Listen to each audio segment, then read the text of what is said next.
আসসালামু আলাইকুম। অনেকদিন ধরেই ভাবছি হলুদ লাগাবো, কিন্তু মেঘ আর অনবরত বৃষ্টির কারণে ঠিক সময়ে কিছুই লাগাতে পারছিলাম না। এদিকে বৃষ্টির কারণে পিছিয়ে যাচ্ছে হলুদ লাগানোর কাজ। জমি রেডি ছিল, বীজও রেডি ছিল, শুধু একটা ভালো আবহাওয়ার অপেক্ষা। কিছুদিন পর দেখলাম আকাশ কিছুটা পরিষ্কার, মেঘ একটু ফাঁকা দিয়েছে।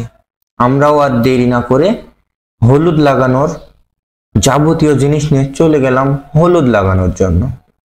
জমিতে গিয়ে প্রথমেই ড্রেন টেনে নিলাম। ড্রেন আপনাদের ভাষায় কি বলে সেটা জানি না, ড্রেন বা লাইন যে কোনো। তারপর শুরু করলাম হলুদ লাগানোর কাজ। আমরা 1 বিঘা জমিতে হলুদ লাগাচ্ছি, আর এই 1 বিঘা জমিতে হলুদ লাগাতে হলুদের বীজ লাগে 14 মণ। কাজ শুরু করেছিলাম সকাল সকাল। বীজ রোপণ করতে করতে কখন যেন সকাল গড়িয়ে দুপুর, আর কখন সন্ধ্যা নেমে এসেছে টেরই পাইনি। দিনটা ছিল প্রচন্ড গরম, রোদ মাথার উপরে, ঘাম ঝরছে, কিন্তু থেমে নেই আমরা। গাছ লাগানো শেষ করতে না পারলে তো আবার কাল বৃষ্টি নামবে, তাহলে তো সমস্যা হয়ে যাবে। তাই গরম আর ঘাম এক পাশে রেখে কাজ চালিয়ে গেল। সন্ধ্যায় কাজ শেষ করে মনে হচ্ছে আমরাও শেষ আর দিনটাও শেষ।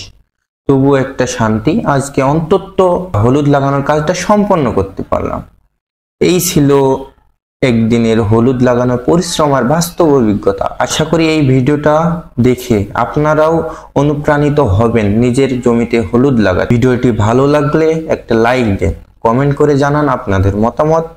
আর এমন কৃষিভিত্তিক বাস্তবিকতার ভিডিও পেতে চ্যানেলটি সাবস্ক্রাইব করে পাশে থাকুন। মাটি থেকে মহা সাফল্য কৃষক এই চ্যানেলটা শুধু ভিডিওর না, এটা আমাদের কৃষকদের বাস্তব জীবন ডায়েরি। আল্লাহ হাফেজ, দেখা হবে পরের ভিডিওতে। চোখ রাখুন মহা সাফল্য কৃষক এই চ্যানেলে।